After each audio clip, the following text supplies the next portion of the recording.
সংস্কার প্রস্তাবনাগুলো আসার আগেই নির্বাচন কমিশন গঠন করা হলো। কমিশন আজকে শপথ নিয়েছে। এই যে শপথ নেওয়াটা হলো, এটা কিসের ভিত্তিতে নেওয়া হলো? নতুন কমিশনটা কিসের ভিত্তিতে হলো? আমরা তো এই বিষয়গুলো কোশ্চেনগুলো রেইজ করতেছি। নির্বাচিত সরকার ছাড়া কোনো সংস্কার সম্ভব নয়। তাহলে এখন যে সরকার আছে, এই সরকারটাই কি সম্ভব? তাদের কাছে আমাদের পাঁচটা প্রশ্ন থাকবে।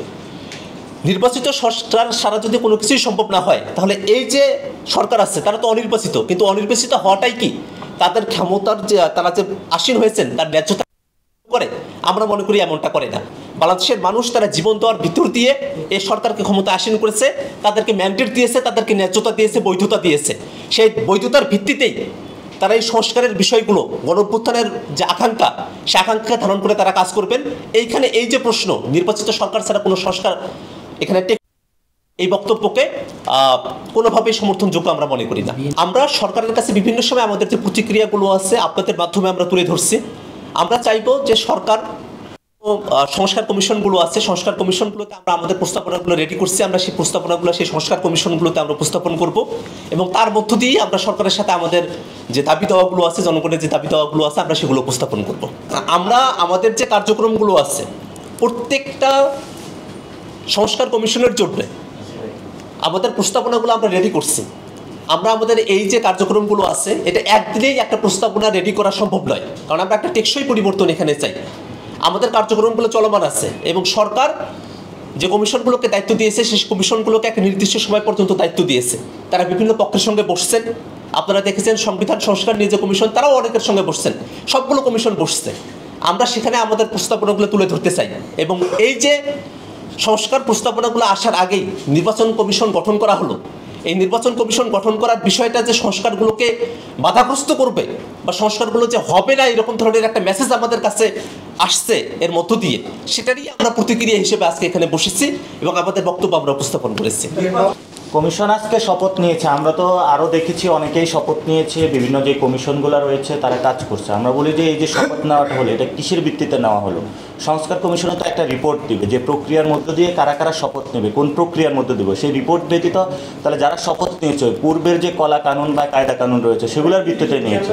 তা আমরা এটা ঘৃণাভরে প্রত্যাখ্যান করছি পূর্বের কলা কানুন এবং সেটা নিয়োগপ্রাপ্ত যারা রয়েছেন সকলকে। আমরা বলি যে সংস্কারের একটি সুন্দর একটি রিপোর্ট আসুক, একটি কনস্ট্রাকটিভ কোনো কিছুর মধ্য দিয়ে নিয়োগ হোক, সুন্দর একটা আমরা নির্বাচন প্রত্যাশা করছি। কারণ গণ অভ্যুত্থানে যারা শহীদ হয়েছে, আহত হয়েছে, তাদের রক্তদানের অন্যতম একটা প্রতিশ্রুতি ছিল একটি সুন্দর গণতান্ত্রিক বাংলাদেশ। সেই গণতান্ত্রিক বাংলাদেশের ক্ষেত্রে একটি সুন্দর কনস্ট্রাকটিভ সকল অংশীজনের মতামত নিয়ে সংস্কারের মধ্য দিয়ে হওয়া সম্ভব। আদারওয়াইজ যেটা আমরা পসিবল বলে মনে করি না। নতুন কমিশনটা কিসের ভিত্তিতে হলো? আমরা তো এই বিষয়গুলো কোশ্চেনগুলো রেইজ করতেছি যে নতুন যে যারা নিয়োগপ্রাপ্ত হলেন তারা তো সংস্কার কমিশনের রিপোর্ট ছাড়াই এখানে নিয়োগ করে, তাহলে কীভাবে হলো সেটি সরকার এবং জাতির সামনে হলো উন্মোচন করুক এবং যে রাজনৈতিক দলগুলো এতদিন ধরে প্রেশার দিচ্ছে সেই বিষয়গুলো আমরা জনগণের সামনে উপস্থাপন করি যে রাজনৈতিক দলগুলো তাদের যে তাড়াহুড়া, সরকারকে যে চাপের ক্ষেত্রে এবং সরকারকে যে অসহযোগিতার মনোভাব সেখান থেকে সরে আসে। সংস্কার কমিশনকে সময় দেওয়া উচিত এবং সরকারকেও সময় দেওয়া উচিত যাতে সরকার একটি সুস্থ প্রক্রিয়ার মধ্য দিয়ে শহীদদের একটি গণতান্ত্রিক বাংলাদেশকে উপহার দিতে পারে।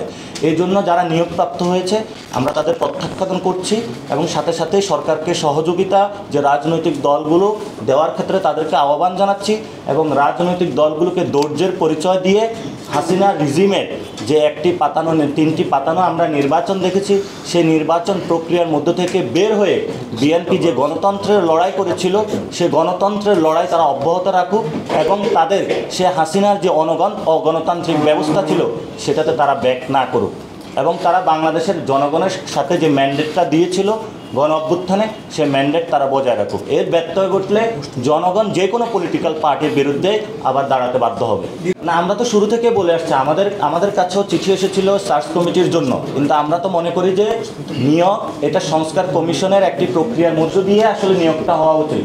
তাহলে তো সেখানে আমাদের নাম প্রস্তাব করার কোনো প্রশ্নই আসে না। এই শপথ গ্রহণটা যে আমরা মনে করছি এটা দীর্ঘ একটা বিলম্বিত সংস্কার কমিশনের যে রিপোর্টটা রয়েছে সেই রিপোর্টের মধ্য দিয়ে তারা এটা যাবে, কিন্তু আমরা সেখানে দেখতে পেয়েছি যখন আমাদের কাছেও তারা নাম চেয়েছে আমরা মনে করছি একটা বিলম্বিত প্রক্রিয়ার মধ্যে ডিসেম্বরের পরে তারা এই বিষয়গুলো শপথ বা নামগুলা ঘোষণা সেগুলো কমপ্লিট করবে।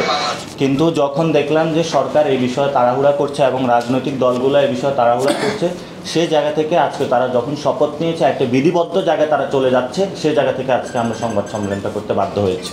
রাজনৈতিক দলগুলো এক ধরনের আলোচনা করছে যে আপনারা আসলে রাজনৈতিক